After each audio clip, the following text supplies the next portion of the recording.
박현경 기자의 인사이드 아메리카. 네, 여러분들께서는 유튜브를 통해서 시청하시면서 댓글을 올려주시면 되겠는데요. 댓글을 올려주신 분 중에서 한 분을 선정해서 간장게장과 갈비찜 그리고 은대구 조림이 유명한 타운 최고의 맛 소반의 상품권을 드리고 있습니다. 많은 댓글 부탁드리겠고요. 자, 박현경 기자. 네, 안녕하십니까. 네. 지난해 이 촉발된 그 미투 운동 열기가 지금까지도 지금 이어지고 있습니다. 네. 그런데 이 미투 운동을 촉발한 여배우 아시아 아르젠토가 미성년자를 성폭행했다라는 소식이 알려지면서 충격을 주고 있습니다. 네. 그래서 좀 자세히 알아보게 되는데 먼저 어떻게 된 일인지 좀 살펴주시죠. 네, 이 16년이란 세월을 두고 비슷한 두 사건이 발생했습니다. 네. 이 두 사건 모두 헐리우드에서 꽤 영향력 있는 사람이 어허. 어린 배우를 이제 호텔방으로 부른 겁니다. 아하. 호텔방으로 부른 사람은 이 어린 배우 나이의 2배 나이 정도 됐고요. 네. 그리고 어린 배우, 즉 피해자들을 구슬려서 침대에 눕히고 성폭력했습니다.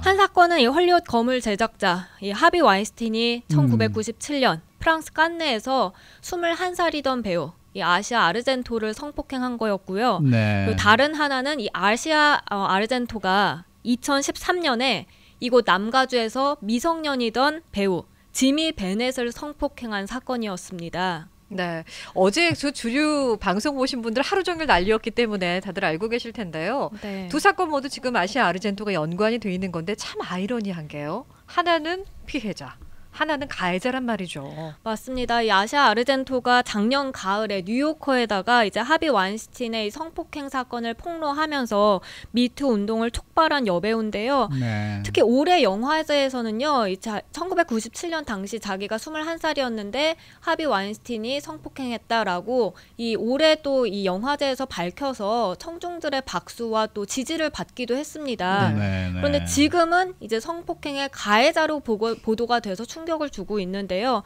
뉴욕타임스가 지난 일요일에 보도를 했습니다. 네. 그래서 1995년생이에요.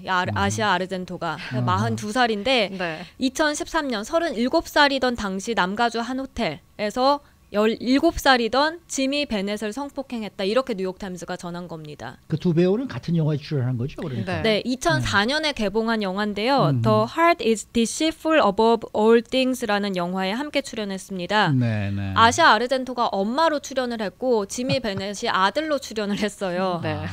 그리고 또 이 아시아 아르젠토가 배우뿐만 한 게 아니라 감독이기도 했거든요. 네. 근데 이 지미 베넷 22살이에요, 현재는. 근데 영화 개봉할 당시에 8살이었습니다. 그러니까 영화 개봉하고 나서도 서로는 계속 연락을 주고 받았던 겁니다. 네. 근데 2013년 5월 9일에 이 마리나 델레이에 있는 리츠칼튼 호텔에서 이 성폭행 사건이 발생했습니다. 네. 이때 지미 베넷이 가족과 함께 이 호텔에 도착을 해요. 근데 어허. 아시아 아르젠토가 지미 베넷 그 가족들한테 떠나라라고 요구를 하고요. 네. 이제 둘만 남게 되니까 이 지미 베넷에게 술을 먹이게 하고 그 다음에 키스하고 구강성교하고 그 다음에 이제 성폭행까지 한 겁니다. 네, 지금 뭐 알려진 거는 지미 베넷이 증언을 한 거예요. 내가 이렇게 당했다. 그렇다면 아시아 아르젠토는 여기에 관해서 어떤 입장을 내놓고 있는 거예요? 네, 일단 성폭행 사실은 부인했습니다. 이 합의된 성관계였다는 거예요. 그러면서 이제 지미 베넷이 당시에 집으로 돌아가면서 정말 역겹고 수치스러웠다라고 그런 느낌을 전했는데요. 근데 이제 이 아시아 아르젠토는 아니다. 성관계가 합의된 거였다라고 전하고 있고요. 근데 사실 이게 합의된 성관계라는 게 법적으로 성립될 수 없는 게요. 네. 이곳 캘리포니아주는 합의된 성관계가 18살부터 그렇죠. 시작이 됩니다. 네. 그렇죠. 근데 지미 베넷 생년월일이 1996년 2월 9일이에요. 아하. 근데 이 사건이 발생한 게 2013년 5월 9일. 그러니까 만 17살이 되고 한 3달 정도 지났을 때입니다. 네. 그렇기 때문에 이게 합의된 성관계였다고 주장하는 게 맞지가 않고요. 그렇기 때문에 미성년자 성폭행으로 그렇죠. 인정이 되는 거죠. 아니 그리고 좀 이상한 게요. 17이면 마이너잖아요. 그렇죠. 부모님의 보호를 받아야 되는 나이인데 가족을 왜 보내요? 집으로? 그것도 이해가 안 되는 거예요. 뭐 가족 보고 떠나달라고 얘기를 했다니까 가족은 예. 또 뭐 감독이 떠나달라고 얘기하니까 떠났겠죠. 참. 그런데 이제 문제는 말입니다. 더 커진 게 여기에다가 이 소년에게 입막음 비용을 또 지불했다는 이런 사실이란 말이에요. 네, 아시아가 지미 베넷에게 38만 불을 지급을 했습니다. 근데 이게 그러니까 올해 4월까지 모두 지급이 됐는데요. 이 아시아 아르젠토는 지미 베넷을 도와주기 위한 돈이었다라고 말을 해요. 네. 근데 사실은 뭐 뉴욕타임스도 그렇게 전했지만 입막음용이었다 이렇게 네. 볼 수 있겠고요.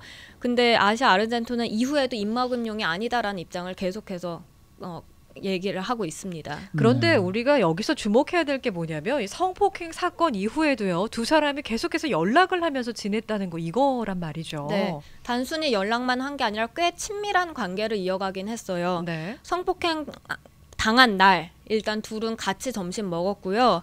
그다음에 또 한 달 뒤인 6월 8일에는 지미 베넷이 아르젠토에게 Miss You Mama라는 트위터 메시지도 남겼거든요. 네. 이 메시지는 같이 찍었던 영화를 기념하기 위해서 아시아가 이제 준 팔찌 사진도 함께 첨부가 됐고요. 네.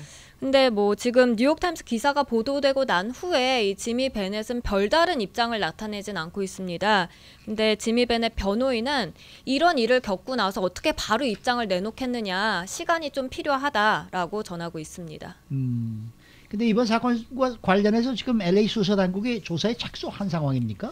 이게 그러니까 마리나 델레이에서 발생했기 때문에 아하. 수사 기관이 LA 카운티 셰리프국이거든요. 네네. 근데 LA 카운티 셰리프국은 일단 이 성폭행 사건에 대한 신고를 받지 못했다고 밝혔습니다. 아하. 그렇기 때문에 정식적으로 수사에 착수한 건 아닌데 하지만 관련 인물들을 인터뷰하는 등 지금 뭐 만약에 수사에 착수한다면 바로 들어갈 수 있게 조사에 돌입한 상황이다 이렇게 전하고 있습니다. 그러니까 이게 미성년자와의 관계이기 때문에 이거는 무슨 고발이 있고 없고 간에 무조건 수사기관은 수사를 할 수 있는 형사법으로 이제 기소를 할 수 있는 그런 상황 아닙니까? 그렇죠. 네. 네.